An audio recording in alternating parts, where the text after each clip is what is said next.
We deal with around 2,000 blockages every month, and it's a huge problem, not only for our customers who end up with sewer flooding, but our beautiful beaches and rivers and the environment can suffer. And it also costs around £7 million a year to deal with all of these blockages, which is a lot of money for us and for our customers. So 2/3 of blockages are generally caused by putting things down the toilet that you shouldn't. That includes wet wipes, nappies, cotton buds, and also people putting fats, oils and greases down the sink. The effects of sewer blockages can be wide-ranging.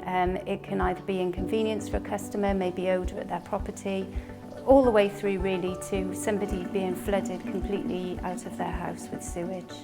The advice I'd give to people is remember the 3 Ps. Allow pee, poo and paper down the toilet. Everything else should be bagged and binned.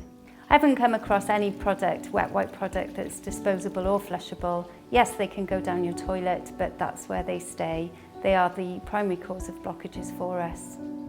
So we've had a Stop the Block campaign going for 3 years. We've been rolling out information to the community to stop the block. The next stage of our campaign is to run a TV advert so that we can reach more customers so they can help us to help them stop the block.